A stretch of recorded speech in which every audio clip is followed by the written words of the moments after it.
Dice así la palabra de Dios en 1 de Pedro 2:5.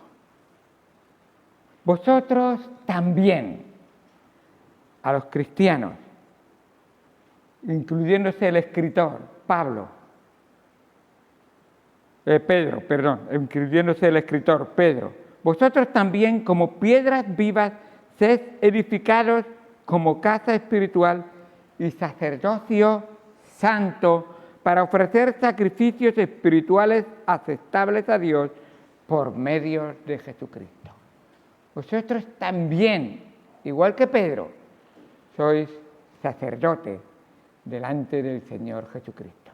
Piedras vivas, edificio que honra y glorifica el nombre del Señor con un propósito, para ofrecer sacrificios aceptables a Dios por medio de Jesucristo. Vamos al Señor en oración. Amado Padre, Dios Santo, gracias por tu palabra y por lo que tú nos enseñas en ella. Gracias, Señor, porque estas doctrinas para nuestras vidas son aplicables al día a día.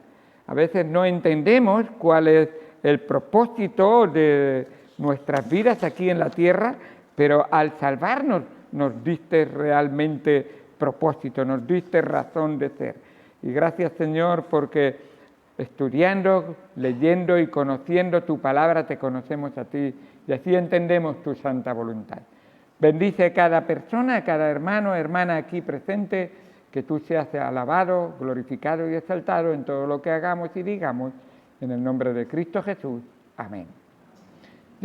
La semana pasada explicamos que Dios había pedido a Moisés que quería que Israel fuera una nación santa, una nación apartada, una nación escogida para él. Pero aún dentro de esa nación, él quería escoger una tribu para que representara a toda la nación y esa tribu hiciera el papel que Dios quería de Israel en el mundo. ¿Y cuál era el papel de Israel en el mundo? Es que todas las familias fueran benditas en la simiente de Abraham. Y todas las 12 tribus son descendientes de Abraham.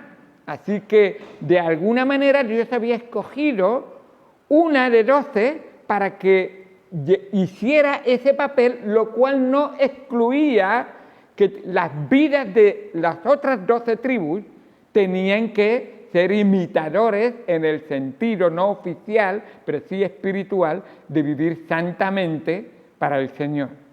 Esa tribu de Leví se apartó, se dedicó y trabajó en todo lo que tenía que ver con el templo, el tabernáculo y después el templo. Así que, en realidad, esa tribu era la representante del sacerdocio de todo Israel hacia el mundo.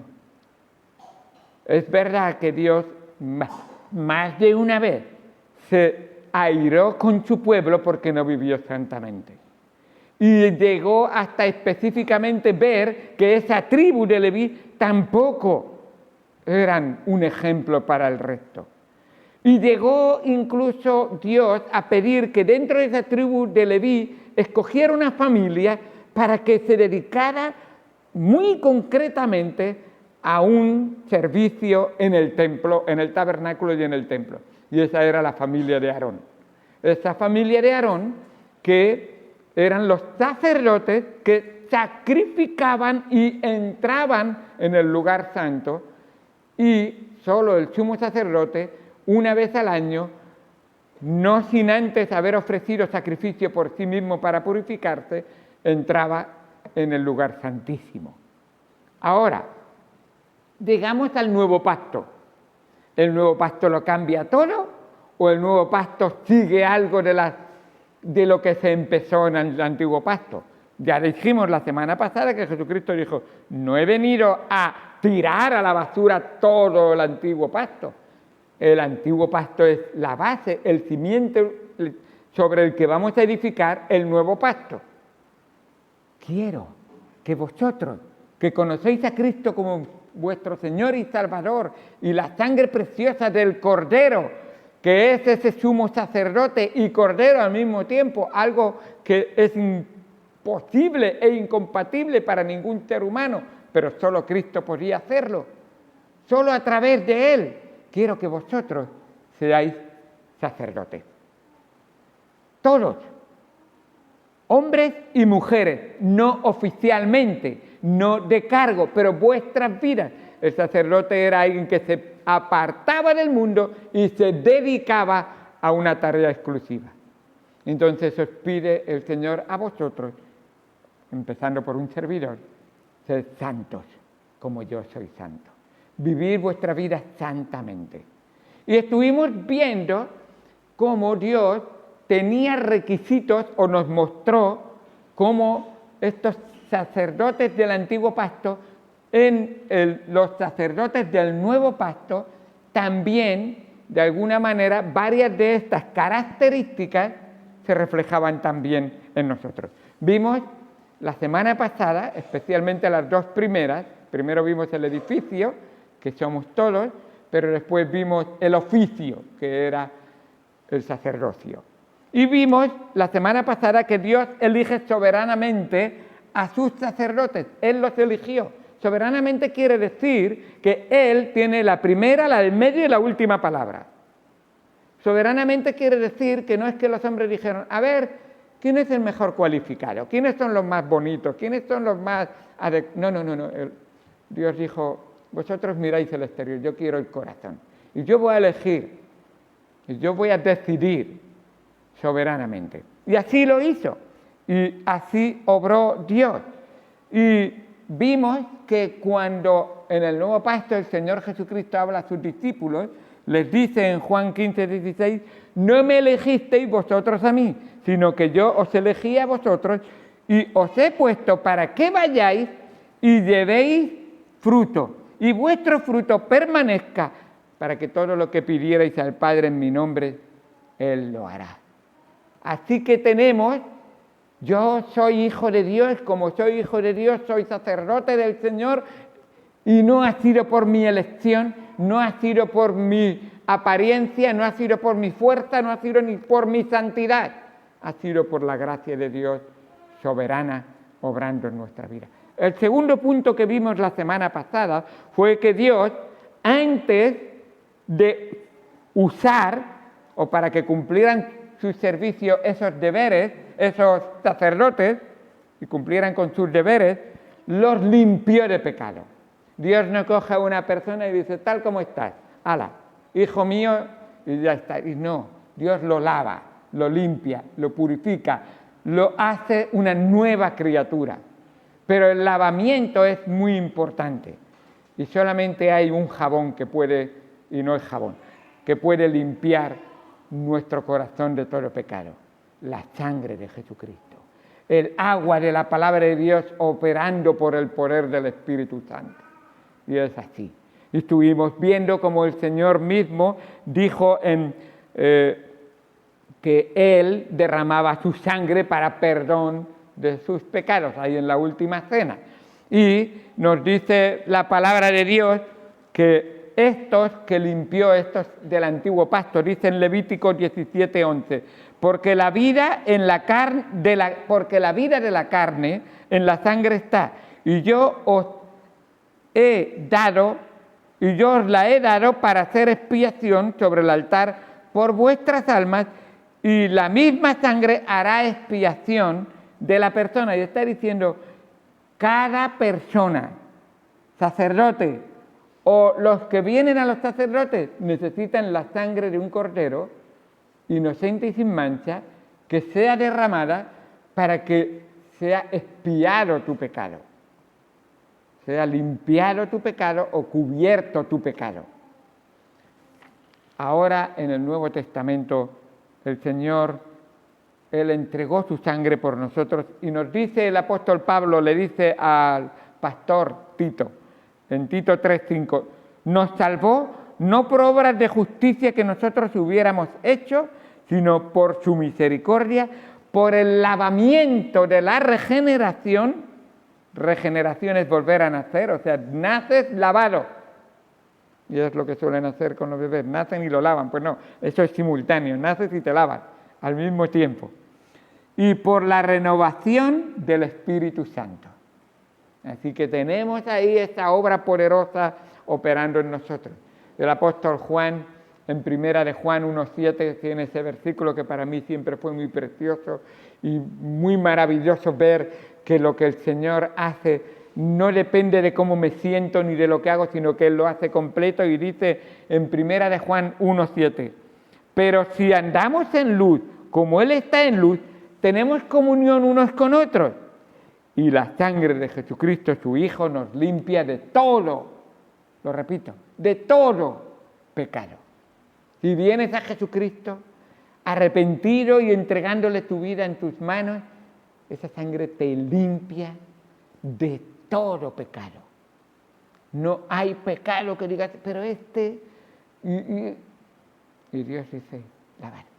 El mismo Señor Jesucristo en esa última cena habló del lavamiento de los pecados de los creyentes. Y se puso un delantal y cogió un lebrillo y le lavó los pies. Y el Señor Jesucristo les dice, ya todos estáis limpios, sino que hay que limpiarse del pecado de cada día.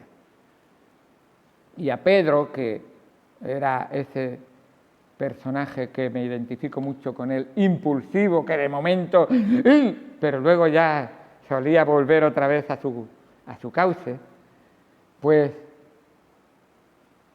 Pedro le dice, no, Señor, tú a mí no me lavarás. Y el Señor dice, pues si no te lavo no tienes parte conmigo. Pues bueno, entonces lávame entero. Y el Señor dice, no, vosotros ya estáis limpios por la palabra que os he predicado. Y el Señor le dice, pero cada día en vuestro pensar, hablar y hacer, de alguna manera pecáis cada día. Perdiendo el tiempo. Incluso hay muchas maneras y cada uno se conoce a sí mismo. Y el Señor dice, entonces, antes de que se ponga el sol, arrepiéntete de tu pecado y pide perdón. Y nos dice primera de Juan 1:9, si confesamos nuestros pecados, eso lo dice a los hijitos, que empieza diciendo hijitos, o sea, a los creyentes, dice Juan, primera de Juan 1:9, si confesamos nuestros pecados, Él es fiel y justo para perdonar nuestros pecados y limpiarnos de toda maldad. Otra vez, toda. Esa palabra toda es maravillosa, porque algunos piensan, sí, Señor, yo te pido por esa mentira, pero aquel otro pecado, ese es de grande. Y el Señor dice, todo. Mi sangre te limpia de todo pecado. Así es la sangre de Cristo. Creo que todos os acordáis de esa ilustración de la orilla de la playa en la arena, que pasó una avecilla andando, una gaviota, y dejó sus huellas. Luego pasó un hombre y dejó sus huellas un poco más profundas. Y luego pasó un tractor y sus ruedas clavaron unas ruedas. Pero subió la marea, mojó todo, y cuando bajó la marea, ¿sabéis lo que quedó? Todo igual. Así es la sangre de Cristo. Sea de profundo tu pecado, sea de malvado y perverso tu pecado, la sangre de Jesucristo, si te arrepientes, te limpia de todo pecado. Estos sacerdotes primero fueron limpios. Y tú, si has confiado en el Señor Jesucristo, primero has sido limpio. Limpia por la sangre del Señor Jesucristo. Ahora, en tercer lugar, vimos o tratábamos de ver que Dios vistió a estos sacerdotes para servirle. Dios quería que vestirlos, y al vestirlos, cuando iban dos judíos caminando, ¿cómo sabían que el sacerdote era diferente que el labrador o el pastor de ovejas? ¿Cómo sé yo la diferencia entre este pastor de ovejas y el otro es sacerdote? ¿Por qué? Es que yo veo su corazón. No. ¿Cómo lo sabían en el Antiguo Testamento? Por la ropa. Ahora, la ropa que Dios quiere ponerte a ti y quiere ponerme a mí son ropas de justicia, son ropas de verdad, de la verdad, son ropas que Dios quiere que pongamos en nuestro exterior para que se muestre en nuestro exterior.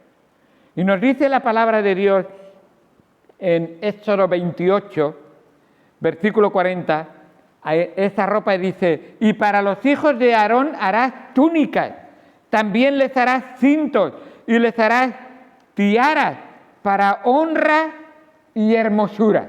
Cuando alguien veía un sacerdote, decía: ahí va la señal de la presencia de Dios. No era el Dios para nada, pero de alguna manera un servidor del Señor.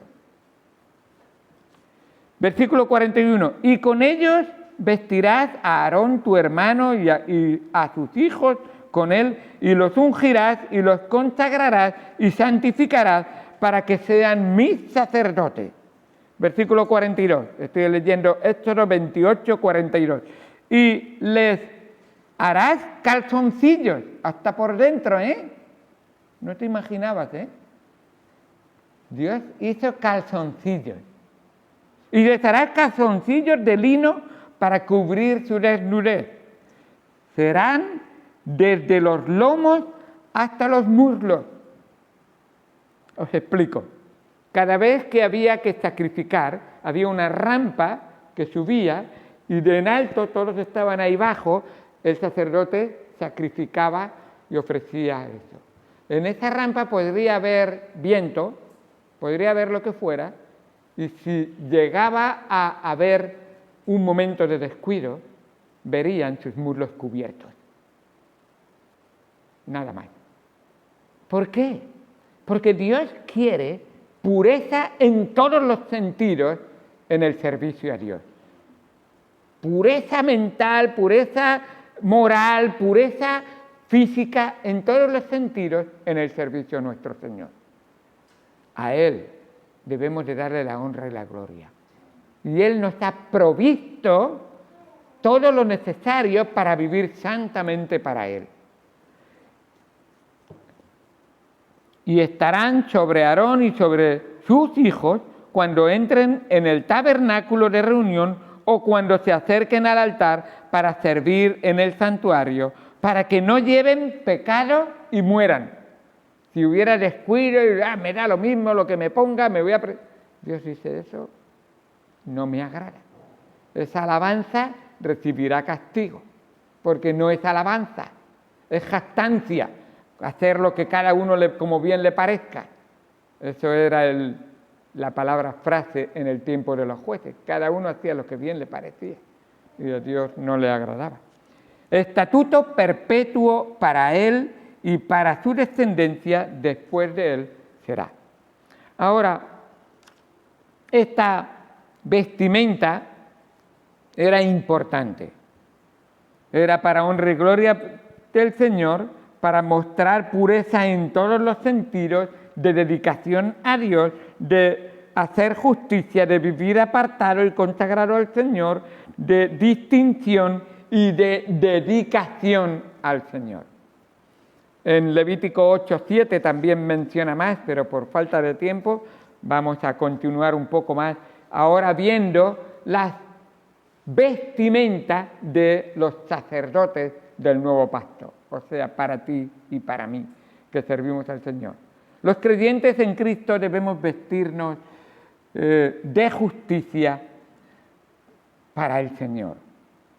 Pero la vestimenta que a Dios le importa es la interior, y por eso es esa obra que Él hace en nosotros, en nuestro corazón, es una vestimenta que dice: porque el reino de Dios no es comida ni bebida, sino justicia, paz, gozo en el Espíritu Santo.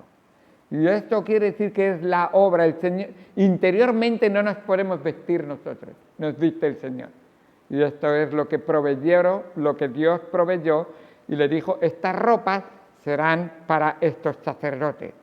Y Él les proveyó, o les dijo cómo tenían que ser las ropas. En Romanos 13:14 dice: vestíos del Señor y no proveáis para los deseos de la carne. Así que ese vestido no es el exterior, es el interior. ¿De qué sirve que yo venga con corbata y con traje todos los días si interiormente estoy viviendo desnudo en el mundo, pecando y haciendo cosas que desagradan a mi Señor? Así quiere Dios que vivamos, que primero nos vistamos interiormente. Dice en Efesios 4:24, vestíos del nuevo hombre, creado según Dios en la justicia y santidad de la verdad. Así enseña cada iglesia. Es muy importante, pastor y hijo de Dios, que asistes a la iglesia, vístete para agradar al Señor. Y eso no es necesariamente la vestimenta exterior, pero debe de reflejar la vestimenta. Tu vestimenta exterior debe de reflejar tu vestimenta interior. Por eso cuando vemos que alguien sirve al Señor vestido de cualquier manera, tenemos una duda: ¿estará viviendo decentemente y puramente para el Señor? ¿Estará viviendo ordenadamente y fielmente al Señor? Si se viste de cualquier manera y muestra a veces desnudez, dices, en algunas partes de su cuerpo, pues dices, no lo refleja, no debería estar mostrando, dando ejemplo. Por eso siempre pedimos de alguna manera que cuando se sirve al Señor sea de la mejor manera, como si estuviéramos delante, y estamos delante, del rey Felipe VI. El rey Felipe VI dice, ven un momento a mi palacio, quiero hablar contigo. Y tú dices, voy a venir con unos tirantes, un pantalón bañador y unas chanclas, voy a visitarlo. Bueno, pues el rey Felipe VI precisamente es un súbdito al servicio del Rey de Reyes. Y así es muchas veces como el Señor quiere.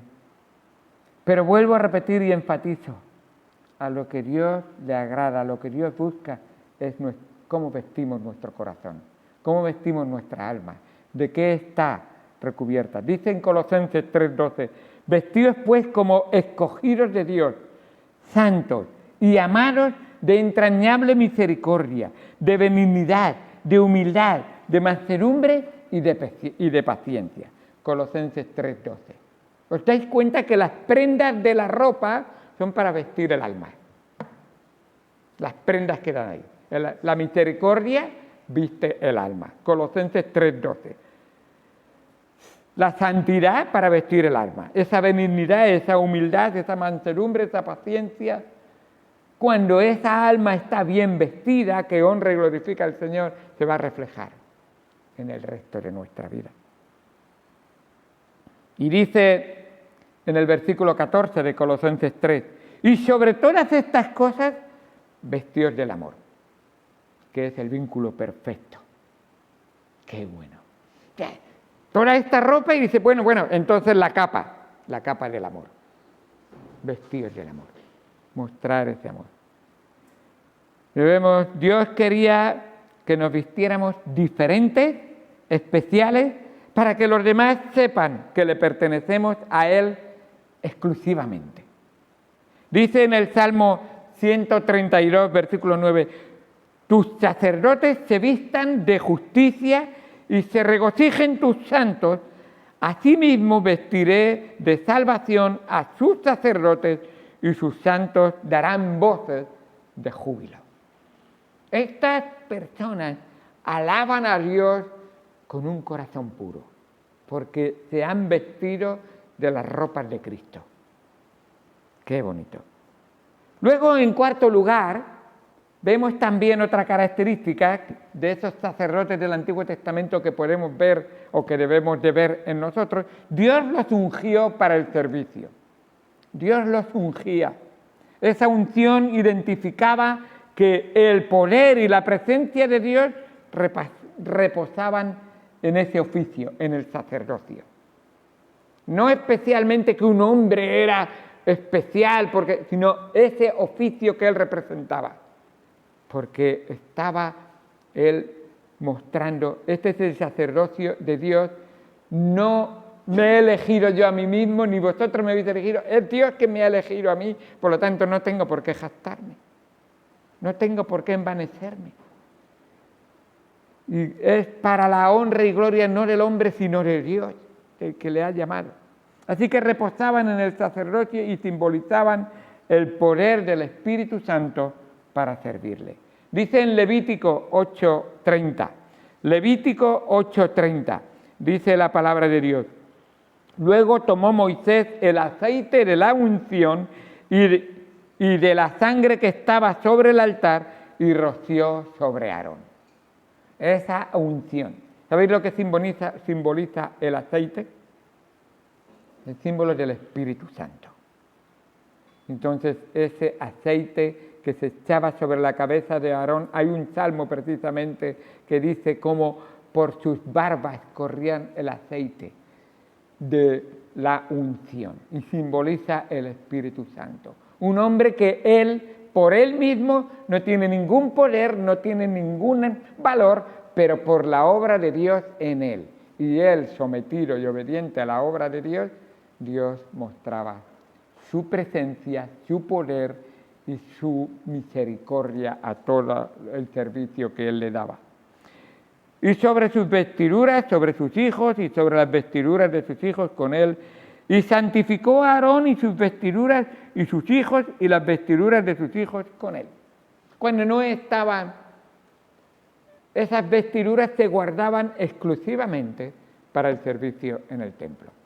Aunque su vida debería ser igual en todo momento, pero de alguna manera él tenía un especial cuidado en el servicio al Señor.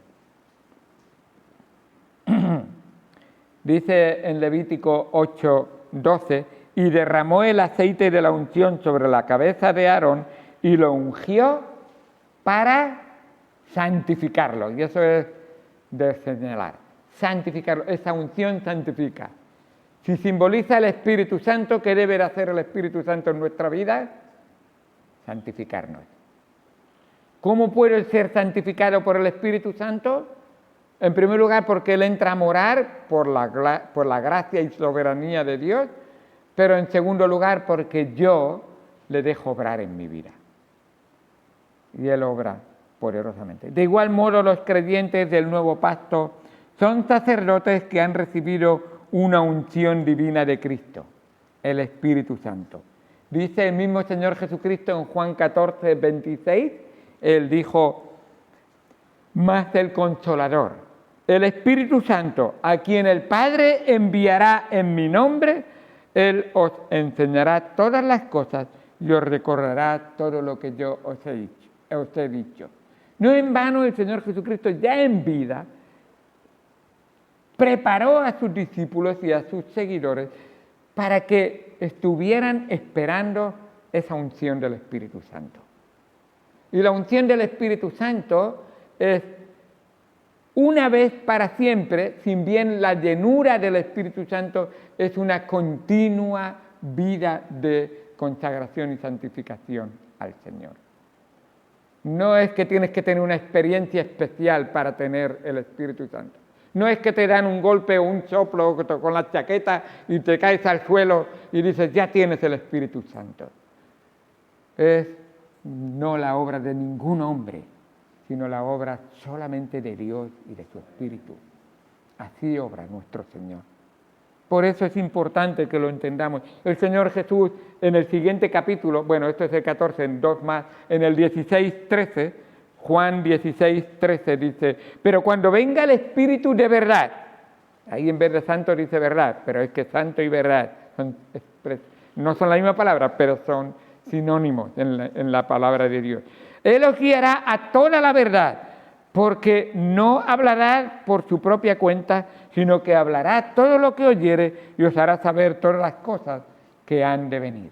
Esa unción del Espíritu Santo la necesitamos, no solamente para entrar en la familia de Dios, sino para vivir en la familia de Dios y para vivir santamente para Él y darle toda la gloria a Dios. Así es. Así que qué bueno es lo que Dios hace en nosotros.